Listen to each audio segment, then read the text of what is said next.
RK நகர் தொகுதிக்கு என் ஆதரவு.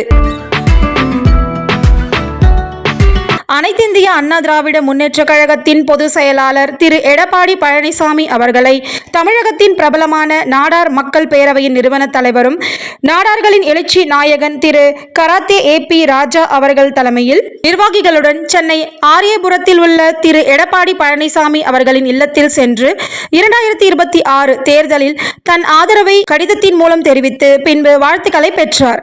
அவருடன் மாநில மாவட்ட நிர்வாகிகள் பலர் கலந்து கொண்டார்கள். அதனைத் தொடர்ந்து சென்னை நாடார் மக்கள் பேரவையின் தலைமை அலுவலகத்தில் நிர்வாகிகளுடன் ஆலோசனை செய்து பின்பு சென்னை ஆர்கே நகர் தொகுதி வெற்றி வேட்பாளர் திரு ஆர்கே நகர் RS ராஜேஷ் அவர்களுக்கு நாடார் மக்கள் பேரவை அனைவரும் வாக்களிப்போம், ஆதரவு திரட்டுவோம் என்றும் பத்திரிகையாளர்களை சந்தித்து தெரிவித்தார். ஆர்கே நகர் சட்டமன்ற தொகுதி வெற்றி வேட்பாளர் திரு ஆர்கே நகர் RS ராஜேஷ் அவர்கள் ஆர்கே நகர் தொகுதியில் பொதுமக்களுக்கு சமூக சேவை செய்து மக்கள் மனதில் நின்றவர்.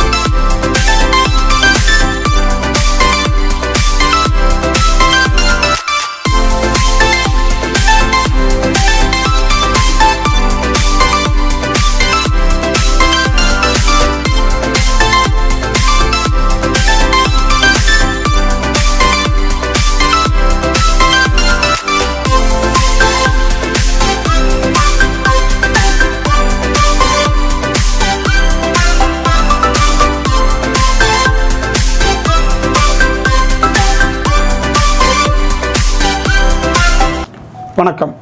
நாடார் மக்கள் பேரவையின் மாநில ஒருங்கிணைப்பாளர் கராத்தே AP ராஜா வருகின்ற 2026 சட்டமன்ற தேர்தலில் ஏடிஎம்கே கட்சிக்கு ஆதரவு தெரிவிப்பதாக முன்னாள் முதலமைச்சர் எடப்பாடி பழனிசாமி அவர்களை சந்தித்து நேரடியாக மனு கொடுத்திருக்கிறோம். எங்களுடைய நாடார் சமுதாய மக்களுடைய கோரிக்கை எதுவாக இருந்தாலும் அவரிடம் நேரடியாக வந்து மனு கொடுப்பதற்கு எந்த நேரமும் வந்து பார்க்கலாம் என வாக்குறுதி கொடுத்ததன் பேரிலும் எங்கள் மக்களுக்கு உதவி செய்ய வேண்டும் நோக்கத்திலும் 234 தொகுதியிலும் நாடார் சமுதாய மக்கள் ஏடிஎம்கே கட்சிக்கும் மற்றும் கூட்டணி கட்சிக்கும் வாக்களிப்பதென முடிவு செய்யப்பட்டு வாக்கு சேகரிப்பு நடந்து கொண்டிருக்கிறது. இப்போது ஆர்கே நகர் தொகுதியில் போட்டியிடும் அருமைக்குரிய அண்ணன் RS ராஜேஷ் அவர்களை நமது வாக்காளர்கள் அனைவரும் அவருக்கு வாக்களித்து அவரை வெற்றி பெற செய்ய வேண்டும் என பிரச்சாரம் செய்வதற்காக ஏற்பாடு செய்யப்பட்டிருக்கிறது. மேலும் நாடார் சமுதாயத்தில் உள்ள அனைவரும் ஆர்கே நகரில் உள்ள தொகுதியில் இருக்கின்ற அனைத்து நாடார்களையும் பார்த்து ராஜேஷ் அவர்களுக்கு வாக்களித்து அவரை வெற்றி பெற செய்யுமாறு நாடார் சமுதாய மக்கள் சார்பாக கேட்பதாக முடிவெடுக்கப்பட்டிருக்கிறது என்பதை தெரிவித்துக் கொள்கிறேன். நன்றி, வணக்கம்.